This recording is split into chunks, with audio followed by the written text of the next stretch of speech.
Los adventistas le tienen un miedo a que el juicio de los vivos comenzó porque no entienden que ese juicio es en favor de los santos del Altísimo. Presentamos la serie El tiempo del fin, con el estudio profético de Daniel 11, 40 al 45.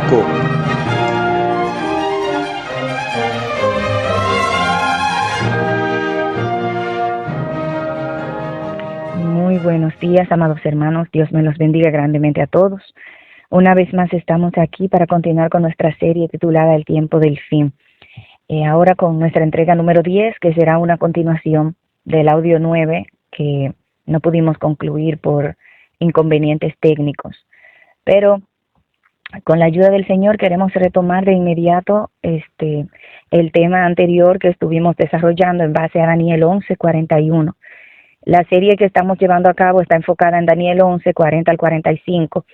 Y llevamos ya 9 entregas, hermanos, y no hemos podido todavía concluir la parte de Daniel 11, 41.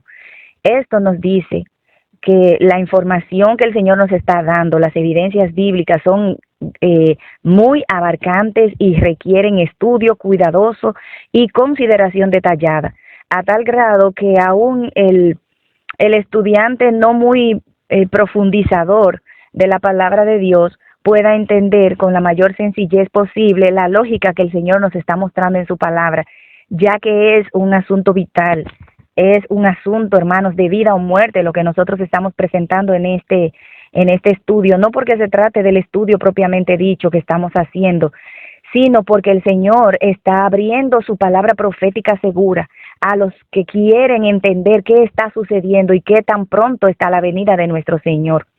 Por lo tanto, es mi humilde sugerencia y orientación que cada escucha de este estudio, de estos audios, pueda en oración, humildad y deseo profundo de conocer la voluntad de Dios, que estudie la palabra de Dios por sí mismo, por sí misma. Este es un estímulo que estamos haciendo para impulsar al pueblo de Dios a que investigue por sí mismo. Yo no estoy pidiéndole a nadie que tome por sentado lo que se establece aquí, pero que considere con sinceridad y sin prejuicios lo que se establece, de tal modo que pueda estudiar por sí mismo y llegar a la conclusión que el Espíritu de Dios vaya a llevar a cada sincero hijo de Dios. ¿Por qué? Porque tiene que ver mucho con nosotros en nuestra historia actual.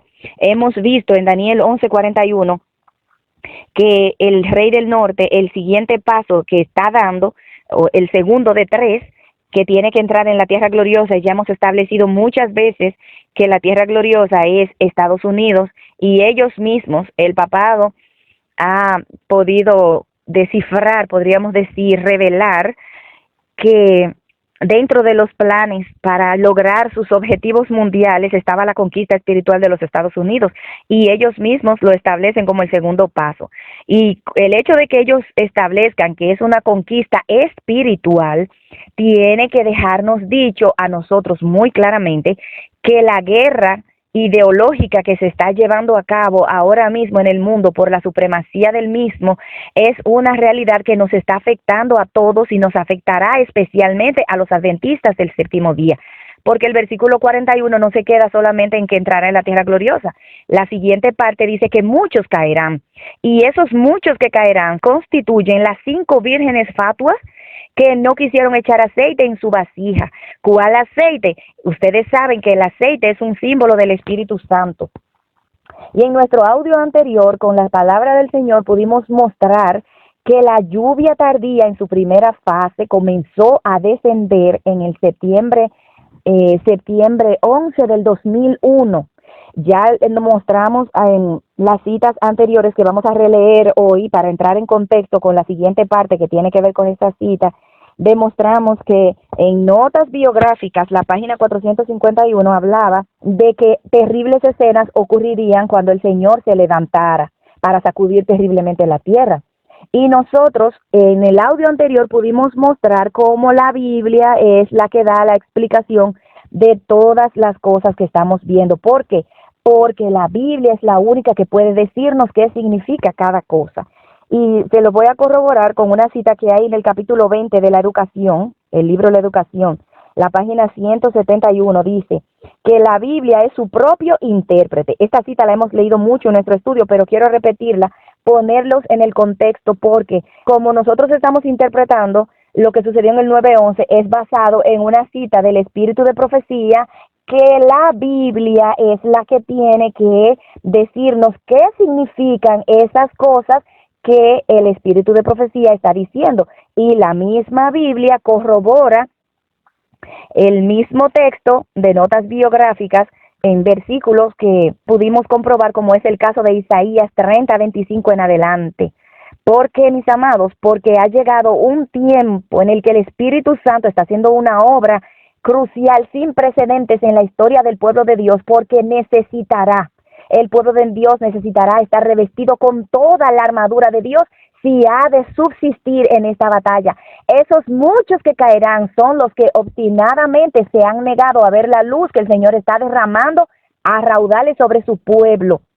Y esos muchos que caerán también son aquellos que están viviendo una vida cristiana superficial y descuidada y piensan que de esa manera van a poder lograr la calificación que se requiere para recibir el sello del Dios vivo. Hay un engaño muy grande que está dentro del pueblo de Dios y lo está adormeciendo, y es el creer que porque Dios nos ame tanto va a, de alguna manera, a sancionar el pecado en nuestras vidas y nos va a salvar aún en nuestros delitos y pecados. Pero eso es algo que no ocurrirá, y lamentablemente las vírgenes fatuas lo van a descubrir cuando sea demasiado tarde, porque ya no haya aceite disponible en la vasija. La cita sigue diciendo, la repito otra vez, página 171 del capítulo 20 de la educación. Dice, la Biblia es su propio intérprete y debe compararse texto con texto. Ahí está la clave. El estudiante ha de aprender a considerar la Biblia como un todo y a ver la relación que existe entre sus partes. Tenemos que ver la relación que existe entre Daniel y Juan, entre Mateo y Lucas, entre Zacarías y Jeremías, para que podamos entender que él es una sola mente la que ha guiado la palabra de Dios, que es el Espíritu Santo, para llevarnos a nosotros a comprender de manera clara el plan de la redención, tal como lo sigue diciendo esta cita. Dice que el estudiante tiene que adquirir el conocimiento de su gran tema central, del propósito original de Dios hacia el mundo, del comienzo de la gran controversia y de la obra de la redención. Ese es el tema central de la Biblia. Necesita el estudiante comprender la naturaleza de los principios que luchan por la supremacía y aprender a rastrear, oigan a dónde, su obra a través de las crónicas de la historia y la profecía hasta la gran culminación. Ese es el objetivo por el cual Dios quiere que nosotros estudiemos la palabra de Dios y que ella sea su propio intérprete, para que veamos el tema central, que es el gran conflicto, la obra de la redención, cómo obra Cristo, cómo obra Satanás, y así podamos ver los principios que luchan por la supremacía. Luego debemos aprender a rastrear esa obra de la redención, esa obra de la lucha entre el bien y el mal, a través de las crónicas de la historia, no lo olvide, y la profecía, hasta llegar a la gran culminación. Y eso es lo que nosotros estamos haciendo, rastreando la culminación del plan de la redención, que ya está llegando a su punto final a través de la historia y de las profecías. Entonces, hermanos queridos, hemos visto que la Biblia debe ser su propio intérprete. Ya vimos en la intervención anterior que el Espíritu Santo comenzó a descender porque las palabras de Apocalipsis 18, del 1 al 3, sabemos todos los adventistas que hemos estudiado un poquito la Biblia, que ese ángel de Apocalipsis 18 es una representación del Espíritu Santo, o la lluvia tardía, como se llama al final, ya que la lluvia temprana descendió en el tiempo apostólico para dar inicio a la obra evangélica, y al final, dice en el conflicto de los siglos, que descenderá la lluvia tardía con mayor poder incluso que la lluvia temprana para concluir la obra de la salvación. Es por eso que nosotros estamos más que seguros que la obra de la salvación se está acabando porque 18 años atrás, escúchelo muy bien, el Espíritu Santo ha comenzado a descender para hacer su obra final.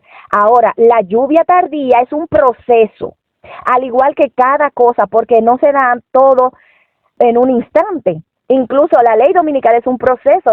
El día de Dios, de la ira de Dios, también es un proceso que concluye con la aparición de Cristo en las nubes de los cielos. Por lo tanto, amados, es hora de que abramos los ojos, de que pongamos nuestra vida en las prioridades que tienen que estar. Si usted quiere ser salvo, usted va a tener que averiguar cómo lograrlo. ¿Por qué? Porque está llegando un tiempo, estamos envueltos en unas tinieblas tan terribles.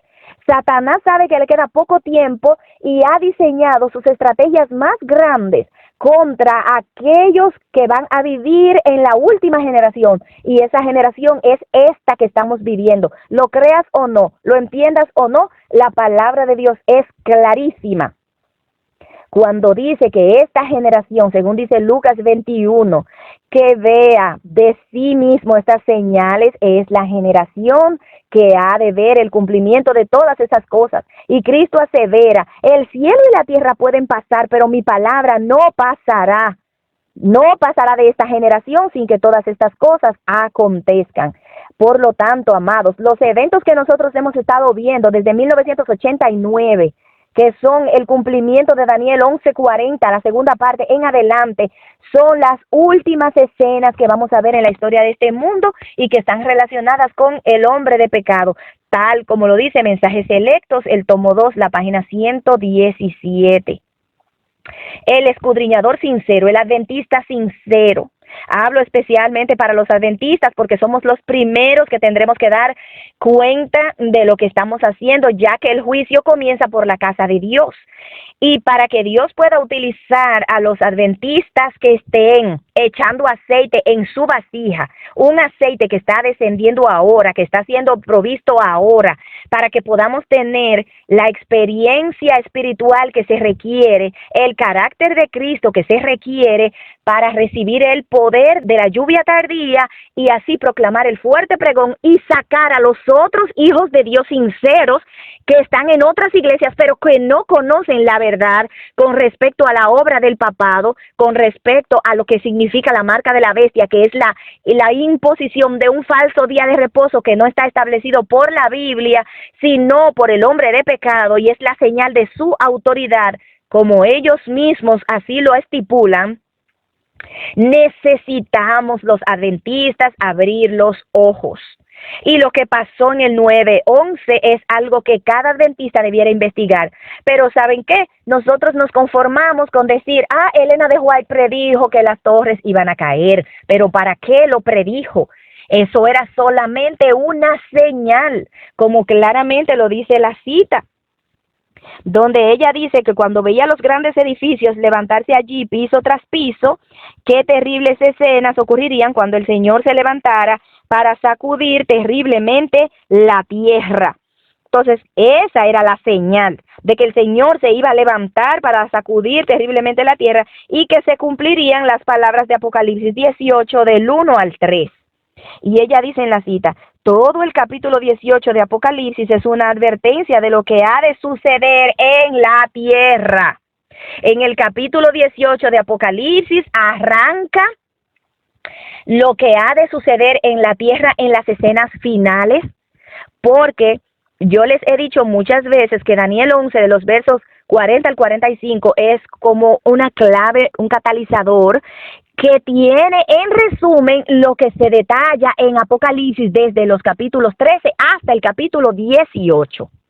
Y lo que ha sucedido en 2001 es lo que el capítulo 18 comienza diciendo que el ángel de Apocalipsis, los versos del 1 al 3, esas palabras se cumplirían. Por lo tanto, hermanos, esto no es asunto para que usted juegue con palabritas e interprete a su propia manera. Váyase a la Biblia y al espíritu de profecía para que usted pueda tener una idea clara de lo que el espíritu ha descendido a hacer.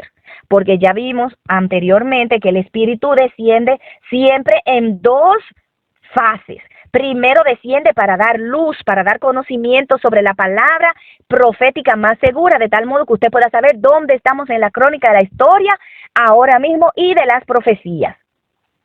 Y segundo, a través de ese conocimiento que el Señor nos va dando y nos va despertando, entonces produce en nosotros la necesidad de prepararnos. Y el Espíritu Santo es el que pone en nosotros su triple obra, una obra de convencimiento de pecado, nos hace ver cómo somos, que no estamos listos para la segunda venida de Cristo, nos convence de justicia, nos dice solamente en Cristo está tu esperanza. Haz de Él tu refugio, haz de Él tu justicia, porque de otra manera no lo lograrás. Y nos convence de juicio porque nos hace saber que hay un tiempo de prueba, un tiempo que nos juzga para que nosotros podamos abandonar el pecado y entonces adquirir la justicia de Cristo para que podamos ser absueltos en ese juicio.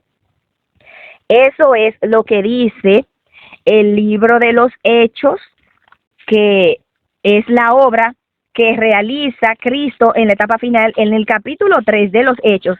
Algo que dijo San Pedro es muy importante para que nosotros recordamos, porque eso es justamente en el contexto del juicio que se puede dar. Miren lo que dice Hechos 3, 19. Así que arrepentíos y convertíos. ¿Ven? La obra que el Espíritu Santo nos está llamando a hacer. Convertirnos de pecado, convencernos de que estamos mal y que necesitamos arrepentirnos y convertirnos para que sean borrados vuestros pecados. ¿Cuándo es el acto del borramiento de los pecados? Es justamente en la obra de juicio que se celebra en el lugar santísimo, ya que el antitipo en el pueblo de Israel, el único día que se borraban los pecados y los registros del santuario era el día de expiación o Yom Kippur, que se efectuaba el día 10 del mes séptimo, que todo adventista el séptimo día sabe eso. Cuando nosotros nos arrepentimos, cuando nos entregamos al Señor nuestro corazón, el Señor perdona nuestros pecados. Y en el libro, en los registros del cielo, al lado de nuestro nombre, al lado de los pecados que hemos cometido, los pecados de los cuales nos hemos arrepentido y hemos confesado, se pone al lado la palabra perdonado. Eso lo dice muy claro el conflicto de los siglos en el capítulo titulado El juicio investigador. Entonces, cuando yo confieso mi pecado no es borrado, es puesto la palabra perdonado. El acto del borramiento de los pecados se lleva a cabo en la obra de juicio. Por lo tanto, mis amados, es indispensable que nosotros entendamos que Pedro está hablando aquí en el contexto del juicio, ya que los muertos, y especialmente de los vivos, porque los muertos no se pueden ni arrepentir ni convertir. Con los muertos ya lo que hicieron estuvo estampado y la decisión que se tomó en base a ellos estuvo tomada de acuerdo a lo que los registros registraron, valga la redundancia, hasta el día en que fallecieron. Pero nosotros los vivos somos los que podemos arrepentirnos y convertirnos, y así en el proceso del juicio sean borrados nuestros pecados. Y miren lo que suceda: y vengan los tiempos del refrigerio de la presencia del Señor.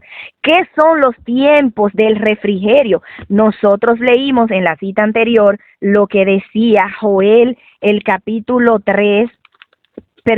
capítulo 2, el versículo 23, donde habla claramente de que vendrían los tiempos del refrigerio, de la lluvia tardía. Está en plural, o sea que el refrigerio no viene en una sola fase, sino en dos mínimo. Y nosotros, señores, es lo que yo les digo, debemos dejar que la Biblia se interprete a sí misma, porque la Biblia es lo que nos ha de juzgar. La Biblia es lo que tiene que decirnos a nosotros qué hacer y qué no hacer, qué creer y qué no creer. Y el Espíritu Santo, una evidencia clara de que ha descendido, es justamente cómo nos está llevando a una comprensión tan clara de su palabra, ya que antes estas cosas como que no parecían venir a nuestra mente, pero es que Dios, cuando llega el tiempo para que una profecía se cumpla es que se entiende. El Señor manda su Santo Espíritu para que nosotros podamos tener claridad de pensamiento. Dice Joel 2:23, vosotros también, hijos de Sión, alegraos y gozaos en el Señor vuestro Dios. Este es un tiempo para que los hijos de Dios se alegren y se gocen. ¿Por qué? Porque ha llegado el tiempo final. El Señor nos ha dado la oportunidad de ver que ya Cristo viene y nuestra esperanza de vida eterna puede ser materializada si nosotros queremos. Pero ¿cuál es el motivo de la alegría que se nos dice aquí? Porque os dio la primera lluvia a tiempo. A tiempo, ¿qué significa esto? Que la primera lluvia tiene una obra que hacer, la primera lluvia tiene que producir el fruto para que la segunda lluvia lo madure. Y luego entonces esté listo para entrar en el granero celestial. Y os enviará lluvia temprana y tardía como al principio. Así que, mis amados, la primera lluvia llega a tiempo y luego entonces en el mismo proceso nos envía lluvia temprana y tardía como al principio. ¿Cuál principio? En el Pentecostés. En el Pentecostés el Señor dio lluvia temprana y lluvia tardía dentro del proceso de la lluvia temprana. No sé si quizás pueda confundir a alguien, porque la época en la que el Espíritu Santo desciende en la era apostólica se le llama lluvia temprana. Y la época entonces donde la obra final ha de ser completada se le llama lluvia tardía. Pero cada etapa, tanto la lluvia temprana como la lluvia tardía, ambas tienen dentro de sí mismas lluvia temprana y lluvia tardía. Así que en la era apostólica, dentro de la lluvia temprana hubo una fase que se llamó lluvia temprana y otra fase que se llamó lluvia tardía. O sea, por el hecho de que la primera fase, la lluvia temprana, viene para abrir las escrituras, para dar conocimiento que transforma el carácter, que transforma la vida. Y cuando eso se da, entonces la lluvia tardía viene a madurar el fruto que se dio en la lluvia temprana. Eso recibe el poder que capacita para cumplir con la misión, que fue lo que hicieron los discípulos en Pentecostés. Ya vimos que la primera fase, las primeras gotas de esa lluvia, cayeron a los discípulos el día que Jesús resucitó. Eso está en Juan capítulo 20, el versículo 22, lo puede usted corroborar.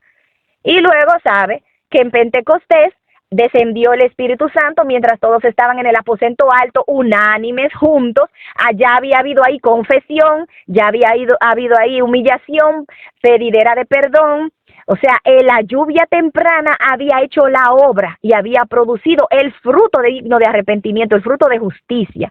Entonces, la lluvia de Pentecostés lo que hizo fue darles el poder a las vasijas que ya estaban limpias para que pudieran proclamar la verdad presente de ese tiempo, que era un Salvador crucificado, resucitado y próximo a venir. Ahora, a nosotros se nos repite la misma historia. La fase dentro de la lluvia tardía, la primera fase que podríamos llamarle lluvia temprana dentro de la lluvia tardía, ocurre en el septiembre 11 del 2001. Parece como, óyeme, pero ¿cómo es que podemos saber fecha para el Espíritu Santo y todo esto? Recuérdense que la cita que leí anteriormente decía que debemos rastrear la obra de la redención en las crónicas de la historia y de las profecías. Entonces, ¿qué sucede? Que de la historia presente nuestra ocurrieron cosas que cambiaron al mundo. Y esto entonces nos hizo ver, tanto cuando ocurrió la caída de las torres, los adventistas entendimos claramente que era una profecía que se estaba cumpliendo porque Elena de White lo había predicho. Lo que no vimos es qué estaba sucediendo con esa señal. Pensamos que la caída de las torres era en sí misma la profecía y no vimos que era una señal de la verdadera profecía, de la profecía que se estaba cumpliendo, que era lo que decía Notas Biográficas, la página 451, que el Señor se levantaría para sacudir terriblemente la tierra y entonces se cumplirían las palabras de Apocalipsis 18 del 1 al 3. Entonces, mis amados, voy a leerles varias citas para que ustedes puedan ver no solamente lo del asunto de la lluvia tardía, sino que esto comenzó un periodo de prueba para el pueblo de Dios de esta generación, que de aquí en adelante nos diría qué debíamos hacer con nuestra preparación y nuestra salvación.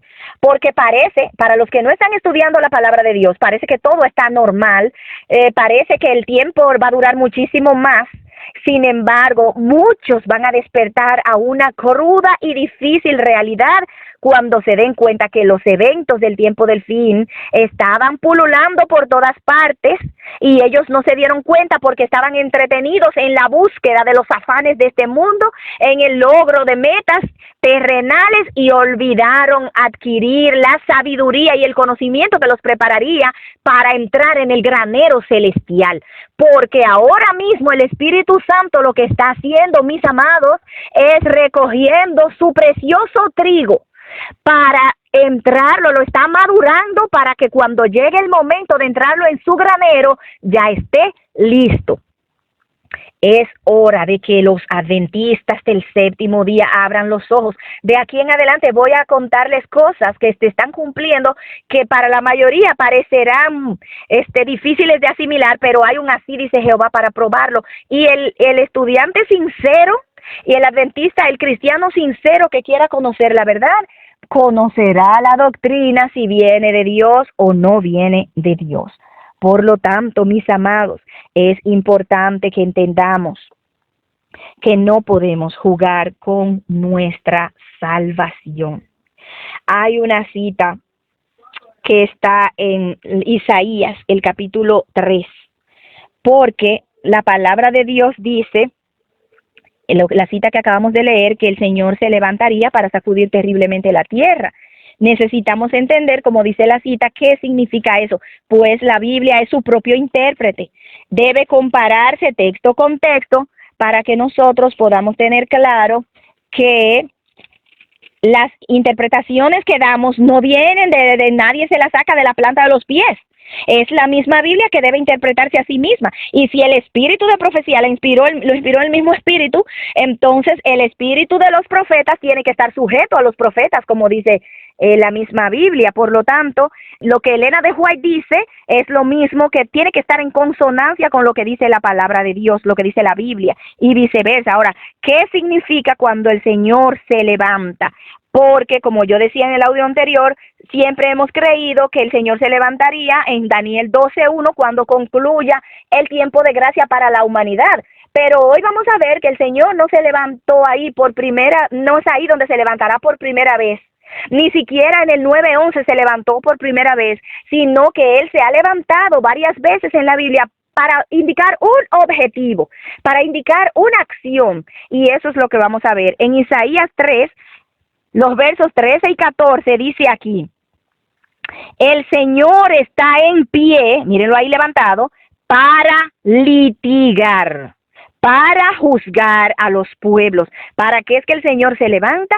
Para juzgar, para litigar, pero más específicamente ¿a quién? Dice el versículo 14, el Señor vendrá a juicio contra los ancianos de su pueblo y contra sus príncipes, porque vosotros habéis devorado mi viña, dice el Señor, y el despojo del pobre está en vuestras casas. Dice el 15, ¿qué pensáis vosotros que oprimís a mi pueblo y moléis la cara de los pobres? Dice Dios el Señor Todopoderoso. Así que en Isaías 3, 13 y 14 se nos dice claramente lo que el Señor hace cuando se levanta. Es para litigar, para juzgar especialmente a su pueblo. Ahora, ¿cómo nosotros podemos comprobar que cuando hubo juicio, el Señor se levantó? Miren lo que dice aquí. Miren, vamos a buscar un momento donde el Señor emitió un juicio que se puso de pie. Eso está en el primer libro de Samuel, el capítulo 3. En el llamamiento de Samuel se da algo que la mayoría no ve. Dice el versículo 10. Vamos a leer desde el 9. Y dijo Elías a Samuel, ve y acuéstate. Y si él te llama, dirás, habla Jehová que tu siervo oye. Así se fue Samuel y se acostó en su lugar. Dice el verso 10. Y vino Jehová y se paró. ¿Para qué se para Jehová? Y llamó como las otras veces, Samuel, Samuel. Entonces Samuel respondió, habla que tu siervo oye. Y Jehová dijo a Samuel, he aquí que haré yo una cosa en Israel. ¿Dónde es que va a ser la cosa? Dentro de su pueblo. Que a quien la oyere le retiñirán ambos oídos. ¿Qué? ¿Qué será lo que el Señor va a hacer? Que los oídos de las personas zumbarán. Aquel día yo cumpliré contra Elí. Elí es el anciano del pueblo, es el sumo sacerdote. Todas las cosas que he dicho sobre su casa, cuando comience también terminaré. Y le mostraré, oigan qué dice el verso 13, que yo juzgaré su casa para siempre por la iniquidad que él sabe, porque sus hijos se han envilecido y él no los ha estorbado. Entonces, ¿a qué se levantó el Señor? Para dictar sentencia contra el dirigente del pueblo, contra Elí, para juzgar. Para eso es que el Señor se levanta cuando lo hace. ¿Quieren otro testigo más? En el Nuevo Testamento, en la muerte de Esteban, que está registrada en Hechos 7, en los versículos 54 hasta el 57, vemos también una obra que sucede y el Señor se levanta ahí. Pero ¿qué juicio fue emitido ahí? Eso lo vamos a ver ahora. Los versículos 54 de Hechos 7 hasta el 57, miren lo que dice. Cuando oyeron estas cosas, se enfurecieron en sus corazones y crujían los dientes contra él. Mas, oigan lo que dice, mas él, lleno del Espíritu Santo, puestos los ojos en el cielo, vio la gloria de Dios y a Jesús en pie a la diestra de Dios. Y dijo, he aquí que veo los cielos abiertos y al Hijo del Hombre en pie a la diestra de Dios. Entonces, dando grandes voces y tapándose sus oídos, no quisieron oír el testimonio, arremetieron a una contra él.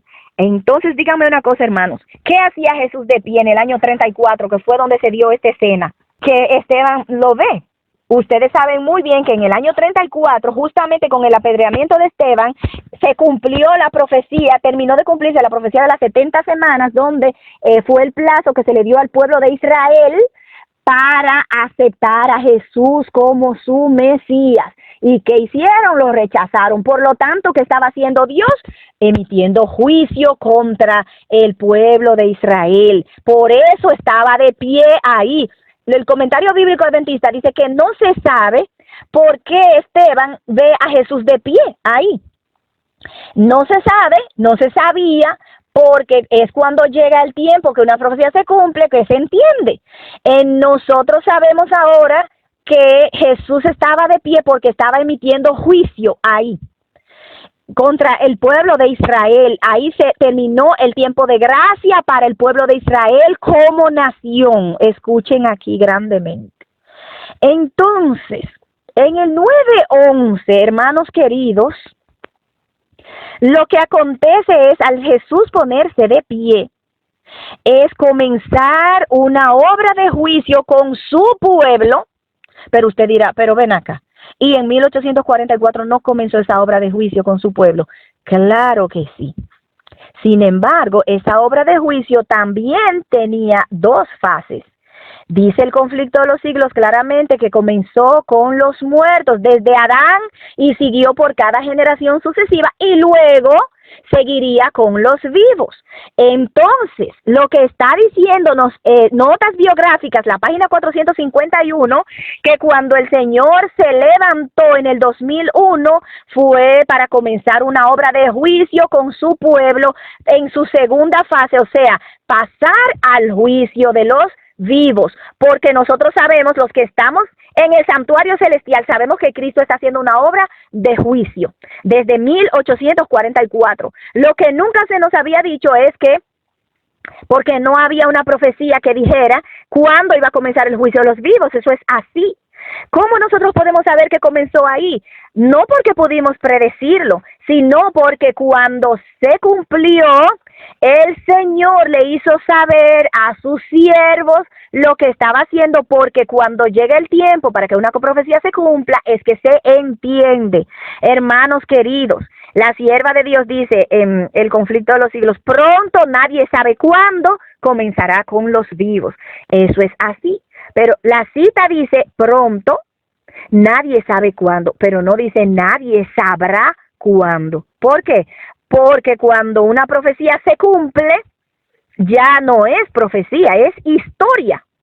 Y entonces el Señor se encarga de hacerle ver a sus hijos que están estudiando su palabra cómo se ha cumplido las escrituras. Recuerden que Jesús comenzó para hablarle de la verdad de su resurrección a los discípulos. Después que resucita, comienza desde atrás, desde Moisés y por todos los profetas, diciéndole lo que de él decían y cómo se cumplió en él al pie de la letra las profecías. Así que por eso es que los discípulos pudieron decir, Jesús resucitó el tercer día aquel. Pero ellos sabían que él iba a resucitar en el viernes. Ellos sabían que él iba a resucitar. No, porque aunque Jesús se cansó de decírselo, ellos no lo entendieron nunca. Asimismo, estaba registrado en la Biblia, en la palabra de Dios, todo lo que tiene que ver con los eventos del tiempo del fin, pero el pueblo no los entiende hasta que llega la hora de que el Señor los revela. Entonces, eso mismo pasó. Ahora estamos viendo que cuando el Señor se levanta en todas las escrituras, ya vimos Isaías, ya vimos Hechos, ya vimos primero de Samuel, que cuando el Señor se levanta es una obra de juicio que emite con su pueblo, porque cuando Él va a juzgar a las naciones, en Joel, el mismo Joel, el capítulo 3, el verso 12, dice que Él se sienta para juzgar a las naciones. Así que la Biblia hace una distinción clara para que nosotros podamos saber cómo interpretar las cosas. Entonces, amados, en 2001, la señal de la caída de las torres era para indicarnos que la lluvia tardía en su primera fase iba a comenzar y que el juicio en favor de los santos del Altísimo, porque ese es el detalle. Los adventistas le tienen un miedo a que el juicio de los vivos comenzó porque no entienden que ese juicio es en favor de los santos del Altísimo. ¿Sabe por qué no quieren saber que el juicio comenzó? Porque no están pendientes de irse para el cielo. Están con planes y proyectos terrenales que la segunda venida de Cristo lo que haría sería frustrarlos. Entonces, todo cristiano sincero que está deseoso de que su Señor llegue, estas son buenas noticias, porque nos dicen al pie de la letra que nosotros debemos prepararnos para la venida de nuestro Señor que ya viene. Por eso es que Joel 2 dice, alegraos vosotros hijos de Sión, porque es algo bueno lo que ha sucedido. La lluvia tardía, el Espíritu Santo ha descendido para prepararnos para que en la hora del juicio nosotros seamos absueltos, seamos hallados sin mancha. El Espíritu Santo hace una obra juntamente con la que está haciendo Cristo en el santuario celestial, que es prepararnos a nosotros para que nuestros pecados sean confesados, nosotros seamos convertidos y al final resulte en el borramiento de nuestros pecados cuando Cristo salga del lugar santísimo. ¿Oyeron, mis amados?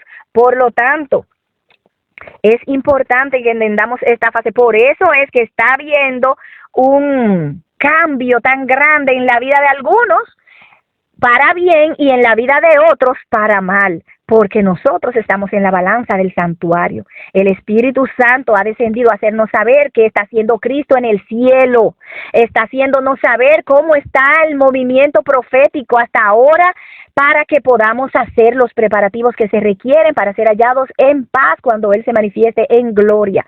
Por lo tanto, mis amados, yo les aconsejo, les exhorto a que con oración investiguemos lo que Cristo está haciendo y estudiemos a ver si estas cosas son así, porque si es así, nosotros tenemos muy poco tiempo. ¿Cuándo es que se termina nuestro tiempo de oportunidad para arreglar las cosas que tenemos que arreglar? Pues en el libro de Sofonías, en el capítulo 2, usted se va a dar cuenta lo que dice aquí. ¿Cuándo se termina nuestro tiempo de oportunidad para estar hallados limpios y sin mancha delante de Él? Recuérdense que la obra del santuario es una obra de purificación, de limpieza y de emblanquecimiento que debe hacerse. Eso quiere decir que el carácter de Cristo debe estar puesto en nosotros. Miren lo que dice aquí Sofonías, el capítulo 2, los versos del 1 al 3. Reuníos, congregaos, nación desvergonzada. Antes que salga el decreto, ¿cuál decreto? Y el día se pase como el tamo. ¿Cuál será ese decreto? ¿Y qué significa el día? Antes que venga el furor de la ira de Jehová. Antes que el día de la ira del Señor caiga sobre vosotros, buscad al Señor todos los humildes de la tierra, que obedecéis a sus mandatos. Buscad justicia, buscad al Señor los que pusisteis por obra. Oigan que su juicio, dice el versículo 3. Los que pusisteis por obra, ¿qué? Sus juicios, hermanos. Los que están atentos a la obra de juicio que Dios está haciendo, estamos siendo invitados a buscar mansedumbre, a buscar con humildad al Señor. Quizás seremos protegidos en el día del enojo del Señor. Ay, mis amados, pero ¿qué significa el decreto? El decreto.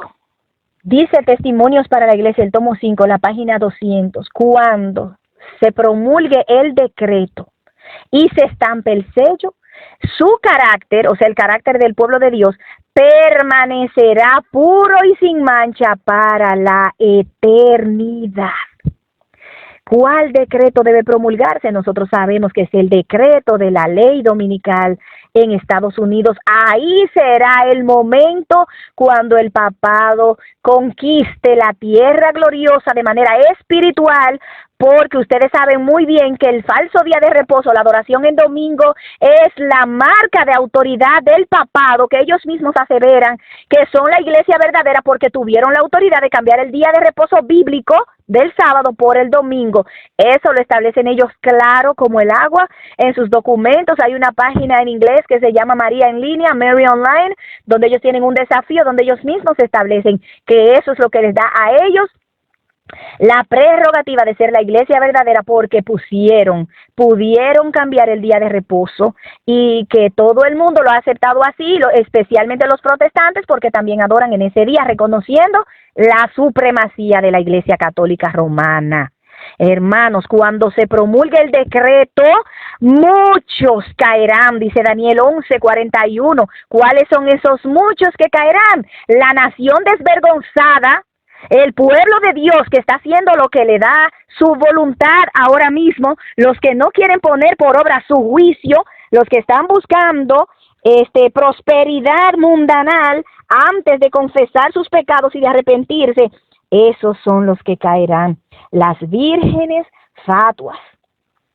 Dice la sierva de Dios en Palabras de Vida, el Gran Maestro, el capítulo 29, hablando sobre la parábola de las 10 vírgenes, dice la sierva de Dios que no podemos esperar a que se oiga el grito a medianoche, ahí viene el esposo, salir a recibirle para obtener el aceite.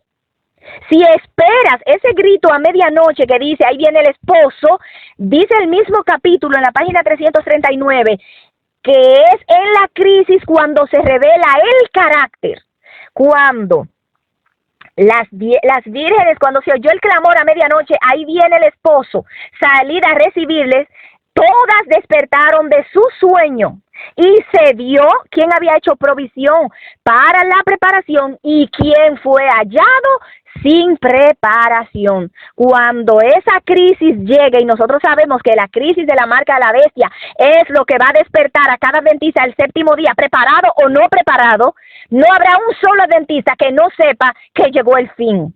Lo único que va a suceder es que se va a revelar el carácter de cada quien echó aceite en su vasija y quién no echó. Y dice claramente la cita que no podemos esperar a que se oiga el grito, ahí viene el esposo, salgan a recibirle para echar aceite, porque van a descubrir muy tarde que ya no hay oportunidad, ya no habrá aceite disponible para llenar las vasijas. Hermanos queridos, esto es muy solemne, porque hemos llegado al punto en que el clamor de medianoche está a punto de sonar. El Espíritu Santo ha descendido 18 años atrás para completar la obra en el adventismo. Por eso es que nosotros estamos estudiando la palabra de Dios, compartiéndola con todo el que quiera, para que pueda investigar a ver si esto es así. Porque yo le voy a decir una cosa, si por ventura resultara que no es así, yo estoy preparándome para el evento, a mí no me va a afectar en nada si no es así, porque yo lo que estoy es aderezando mi lámpara, orando, estudiando la palabra para que el Señor me halle digna de la vida eterna. Y yo no perderé nada si estoy equivocada. Pero si yo estoy en lo correcto, si la palabra de Dios está siendo abierta como le estamos explicando, y en verdad el Espíritu Santo ha descendido para hacer una obra, si en verdad el juicio de los vivos ha comenzado para preparar al pueblo para la traslación, y usted no está haciendo los preparativos y no está creyendo, usted será de las vírgenes fatuas que caerán cuando salga el decreto. Porque inmediatamente la crisis de la ley dominical solamente va a revelar el carácter del pueblo de Dios, quién era trigo, quién era cizaña. Ahí no se convierte nadie ni en trigo ni en cizaña. La cizaña ya era cizaña y el trigo ya era trigo antes de que el decreto sonara. Por eso es que la cita dice en la página 200 de Testimonios tomo 5 que el carácter del pueblo de Dios permanecerá puro y sin mancha para la eternidad. Claro, de los que estuvieron echando aceite en su vasija. El aceite está siendo derramado ahora, pero hay vasijas que están con la tapa puesta. El aceite de la palabra de Dios, el Espíritu Santo está abriéndonos todo el conocimiento que se necesita para que nosotros podamos ser limpiados, purificados y emblanquecidos, que es la obra que Cristo está haciendo en el santuario. Solamente los que estén prestando atención a la palabra de Dios estarán abriendo su vasija, que son ellos mismos, para que el Espíritu de Dios pueda transformar el carácter. Porque eso es lo que el Espíritu Santo ha descendido a hacer en esta fase, poner el carácter de Cristo en nosotros. Así que, amados, el consejo de Pedro es muy pertinente. Arrepiéntete y conviértete para que sean borrados tus pecados y vengan de la presencia del Señor los tiempos del refrigerio. Es mi deseo sincero y mi oración ferviente que cada persona que escuche estos audios pueda, con la ayuda del Señor, investigar si estas cosas son así antes de que sea demasiado tarde, porque el decreto está a punto, hermanos, a punto de ser promulgado, porque ya está, que eso lo vamos a ver en el audio que sigue con la ayuda del Señor. No podemos jugar con nuestra salvación, porque habrá un amargo chasco para los adventistas del séptimo día que no hagan preparación. Los de afuera todavía tendrán oportunidad, porque la prueba decisiva que va a definir nuestro destino eterno será la imposición de la marca de la bestia, de la imagen de la bestia, y eso está casi formado. Lo vamos a ver en nuestro siguiente audio. Por lo tanto, mis amados, ¿qué es lo que el Espíritu Santo quiere hacer en tu vida?